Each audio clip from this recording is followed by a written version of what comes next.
High قابل احترام agriculture graduates, chairman higher education commission,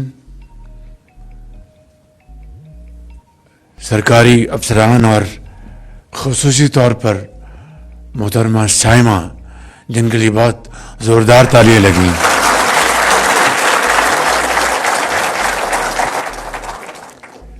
Excellency, I would say a few words in English and then I will, with your permission, convert into Urdu.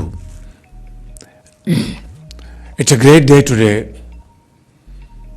that our young graduates are ready to fly to Pakistan's one of the most friendly country, China, for training in modern agriculture techniques and equip themselves with knowledge and return back to Pakistan to contribute towards agri-economy in terms of higher yields in production in various crops, hybrid seeds, and of course other climate-induced challenges. Your Excellency, you have been extremely kind and helpful, and it was obviously, as you mentioned in your speech, that during our visit to your great country and after my dinner discussion with our very dear friend President Xi, we plan to visit his hometown, Xi'an, which is the capital of the province of Shanxi. And when we visited this university, I was wonderstruck. The research and development work over there was of highest quality, undertaken by great experts and professionals. Along with my team, we had also very eminent Pakistani agriculturists, and they were also amazed to see that wonderful work in that great center. And I decided over there and then, that we will send 1,000 young Pakistani boys and girls, agri graduates, to benefit from this great experience. So please accept my heartfelt gratitude for your cooperation, and please convey my very sincere thanks to my very dear friend President Xi and the government of China for facilitating this great trip to China by Pakistani graduates. I'm very grateful, and this will also serve as a bridge between Beijing and Islamabad. These outstanding, very talented graduates will certainly, through their hard work and their conduct in China, not only enhance Pakistan's image in China, but also around the globe, and they will certainly be ready to take Pakistan's agriculture to much higher notches. Thank you once again.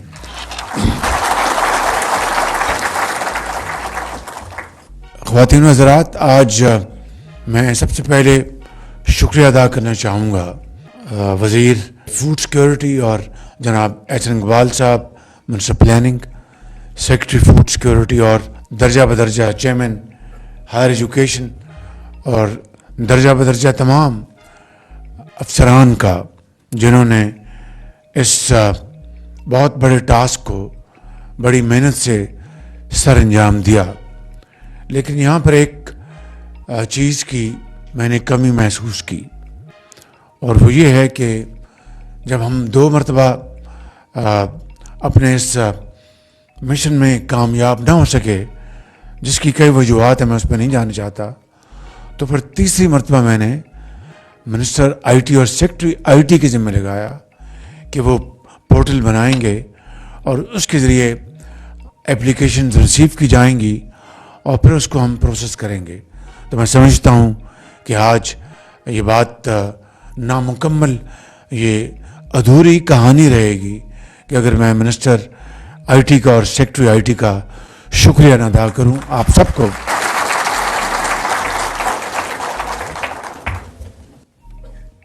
آج یہاں پر میں جو بات کرنا چاہتا ہوں کہ اس سارے پروگرام کو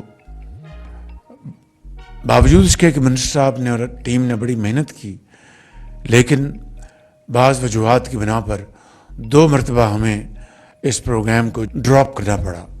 اس کی کئی وجوہات تھیں، میں اس پہ نہیں جاؤں گا۔ سب سے بڑی بات یہ تھی کہ ہم یوتھفل ٹیلنٹ کو بھیجنا چاہتے تھے، جو کہ ہمارے قوم کی امیدیں ہیں آپ، اور جو پہلی جو ایفرٹ میں بغیر کسی تنقید کے یہ کہوں گا کہ اس میں میجورٹی، بلکہ اوور ویلمنگ میجورٹی سرکاری افسران کی تھی، جو کہ 45 سال 50 سال عمر تھی ان کی، بلکہ 50 سال سے بھی بعض زیادہ تھے۔ تو کوئی بری بات نہیں، لیکن جس کا کام اس کو ساجے۔ آج اگر پاکستان کو کسی نے ترقی اور خوشحالی سے ہمکنار کرانا تو آپ لوگ ہیں، یہ نوجوان بچے اور بچیاں۔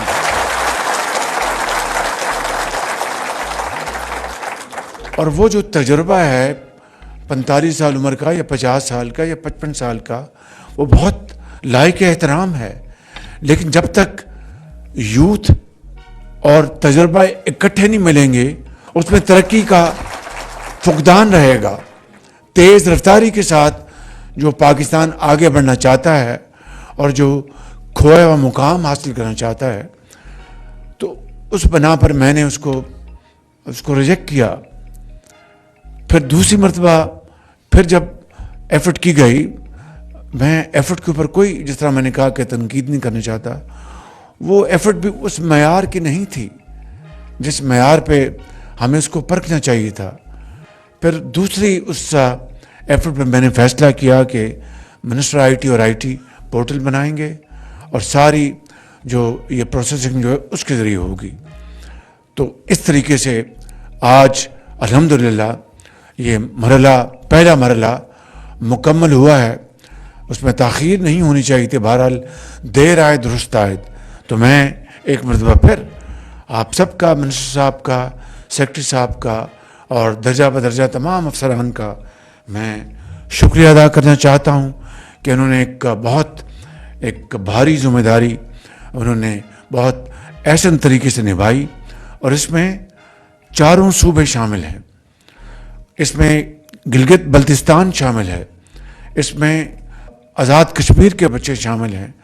جو گلگت بلتستان سے کوئی ہے جو ہاتھ اٹھائے گا اس میں؟ جی ماشاءاللہ یہ بھی ہیں، وہ 2 بچیاں بھی ہیں۔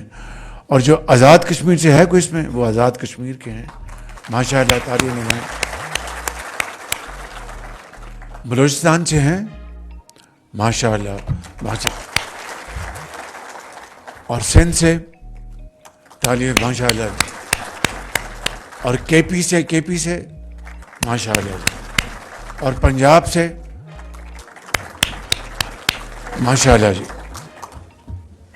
میں اپنی بات آگے بڑھانے سے پہلے ایک سوال کرنا چاہتا ہوں آپ سے کہ یہ جو میرٹ کا پیمانہ ہے اس کے بارے میں آپ کی کیا رائے ہے؟ زور سے بتائیں نا، زور سے۔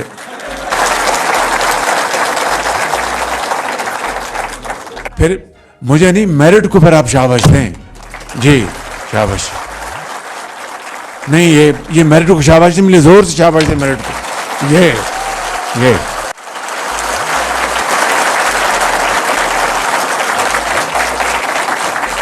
اور میرے انتہائی قابل بچوں اور بچیوں، یہی سب سے بڑا پوائنٹ تھا میرٹ جو میرے ذہن میں تھا کہ میرٹ کے اگر ہم نے کمپرومائز کیا تو یہ قوم کی امانت ہے، یہ پیسے 3 ارب روپے، اگر اس میں اگر خیانت ہوئی تو نہ میں عوام کو جواب دے سکوں گا نہ اللہ تعالیٰ کو.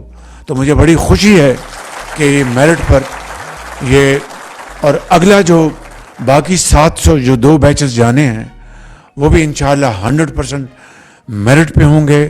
اور بلوچستان کا 10% کوٹا یہ آج کا میں نے نہیں رکھا. جب میں پنجاب میں خادم اعلیٰ تھا تو اس زمانے میں ہم باقی صوبوں کا، چاہے وہ لیپ ٹاپس ہیں، چاہے وہ پنجاب ایجوکیشن انڈاؤمنٹ فنڈ ہے، اس میں بھی ہم کوٹا دیتے تھے، اور بلوچستان کا کوٹا ہمیشہ 10% زیادہ تھا. تو میں سمجھتا ہوں کہ اسی ہم نے پریکٹس کو ہم نے برقرار رکھا ہے. تو دیکھیں یہ پاکستان ہم سب کا سانجھا ملک ہے. جب تک کہ یہ چاروں جو اکائیاں مل کر ہم محنت نہیں کریں گے، کوشش نہیں کریں گے، تو پاکستان کا جو اصل مقصد جو ہے وہ پورا نہیں ہوگا. اگر ایک صوبہ آگے ہے یا 2 صوبے آگے اور 2 پیچھے ہیں تو میں سمجھتا ہوں کہ وہ پاکستان کی ترقی نہیں، وہ 1 یا 2 صوبے کی ترقی ہے. پاکستان کی ترقی تبھی ہوگی جب چاروں صوبے مل کر اس دوڑ میں سب سے آگے ہوں گے انشاءاللہ. میں ختاماً یہ کہنا چاہوں گا کہ اب آپ چین جا رہے ہیں. یہ ہمارا چین بہت ایک برادر ملک ہے، انتہائی قابل اعتماد، اور میں آپ کو تفصیل تو اس وقت نہیں بتا سکتا، لیکن بڑے اہم موقعوں کے اوپر نازک ممالک کے مقابلے میں بہت لازوال کنٹریبیوشن ہے چین کی. برے وقت کے ساتھیوں کو کبھی نہیں بھولنا چاہیے. چین پاکستان کا برے وقت کا ساتھی ہے. سعودی عربیہ، UAE، قطر، یہ کویت، یہ ہمارے بہت بہترین دوست ہیں. تو میں آج آپ سب کو یہ پیغام کہ آپ جائیں، الحمدللہ کل جا رہے ہیں، دن رات محنت کریں، یعنی ارک ریزی سے کام کریں اور وہ ہنر سیکھیں، وہاں سے وہ ٹیکنالوجی لے کے آئیں، وہ تعلیم، وہ ماڈرن ٹیکنیکس لے کے آئیں، جس سے کہ پاکستان کی جو گندم ہے اس کی پیداوار ڈبل ہو، جس سے پاکستان کی کاٹن ہماری بالکل مرجھا گئی ہے. ایک زمانہ تھا کہ ہم نے 14 ملین بیلز بھی ہم نے پیدا کی تھی، آج 2-4 ملین بیل سے ہم آگے نہیں بڑھ رہے. یہ میں سمجھتا ہوں کہ اس میں ہمارے ریسرچ انسٹیٹیوٹس چاہے وہ صوبوں میں ہیں یا وفاق میں ہیں، میں کوئی سخت بات نہیں کرنا چاہتا، وہاں پر اب سیاست ہوتی ہے، وہاں پر ریسرچ اینڈ ڈیولپمنٹ نہیں ہوتی. It's very unfortunate. میں اس سے زیادہ کچھ نہیں کہوں گا، صرف یہ کہوں گا کہ ہمیں اپنے ریسرچ انسٹیٹیوٹس کو دوبارہ زندہ کرنا ہے، اور آپ نے زندہ کرنا ہے. تجربہ یہاں پر بیٹھا ہے، لیکن جواں خون اور تجربہ مل کر ان ریسرچ انسٹیٹیوٹس کو، ان یونیورسٹیز کو، اور آپ کھلیانوں میں آپ پاکستان کی زرعی ترقی کو 4 چاند لگا سکتے ہیں. یہی میرے ذہن میں چیز بسی ہوئی ہے، اور مجھے پورا یقین ہے کہ نہ صرف آپ اپنے ماں باپ کی امیدوں پر پورا اتریں گے، جنہوں نے آپ کو پڑھایا لکھایا، اپنے خون پسینے کی حلال کمائی سے آپ کو یہاں تک پہنچایا، آپ پاکستان کی ترقی اور خوشحالی کو، آپ اس کو ریولوشنائز کرنے کے لیے آپ دن رات محنت کریں گے، اور اس میں کوئی کسر نہیں چھوڑیں گے. وہاں پر آپ بہترین اپنا آپ کا کانڈکٹ ہوگا، اس سے پاکستان کی عزت میں بے پناہ اضافہ ہوگا. تو میں چند چیزیں عرض کرنا چاہوں گا آخر میں. میکنائز فارمنگ، اس میں آپ نے بہترین وہاں سے صلاحیت لے کے آنی ہے. Digitize our crop management, introduce high yield and climate resilient seeds, build robust rural value chains. اور دیہات میں SME small medium enterprises, cottage industry, اس کا بے پناہ اس کا پوٹینشیل ہے، بے پناہ پوٹینشیل. اور اس سے 2 چیزیں ہوں گی کہ ہمارے نوجوان بچے اب وہ اپنے والد کے ساتھ وہ حل نہیں چلاتے. وہ کہتے ہیں کہ ہم تو اب بی اے کر گئے، ہم نے تو اب بابو بننا ہے. تو اب بالکل آپ کا حق ہے. تو آپ دیہات میں بابو نہیں اینٹرپرینور بنیں. وہاں پر آپ کو ہم کیپٹل دیں گے، اپنا انٹرسٹ سبسڈائز انٹرسٹ پہ آپ کو لون دلوائیں گے. آپ وہاں پر دیکھیں جب موسم ختم ہوتا ہے کسی فروٹ کا تو وہ گل سڑ جاتا ہے، گلیوں میں وہ رل جاتا ہے، اس لیے کہ ہمارے پاس اسٹوریج، ہمارے پاس اس کی اپنا ٹرانسپورٹیشن، اس کو کنورٹ کرنا ویلیو ایڈڈ آئٹم میں ہے ہی نہیں بالکل. تو آپ نے یہ چیزیں سیکھ کے تو یو ول بیکم انٹرپرینورس. دیہاتوں میں آپ زندگی کو بدل دیں گے. وہاں پر آپ چھوٹی انڈسٹری لگائیں. ہم نے سارا پلان بنا لیا ہے فیڈرل لیول پر، صوبوں کے ساتھ مل کر آپ کو لون دلوائیں گے سبسڈائز. آپ وہاں پر اپنا لیٹ سے اورنج، آپ اپنے آپ کا آم ہے اس کے کانسنٹریٹ، اس کے جوس بنائیں اعلیٰ کوالٹی کے، اس کی تھرڈ پارٹی ویلیڈیشن کروائیں، اس کو ایکسپورٹ کریں. تو پاکستان کے ایکسپورٹس میں بے پناہ اضافہ ہوگا. میں آپ سب ان چیزوں کو اچھی طرح واقف ہیں، لیکن وہ کنڈیوسو انوائرمنٹ وہ ہم نے پیدا کرنا ہے. تو یہی اس آج کی اس محفل کا نچوڑ ہے کہ آپ چین جائیں، آپ قابلیت کے انتہا کو پہنچیں اور پاکستان کی زراعت کو آپ ایک انقلابی اس کو شکل دیں. اللہ تعالیٰ ہم سب کا حامی ناصر ہو. پاکستان پائندہ باد.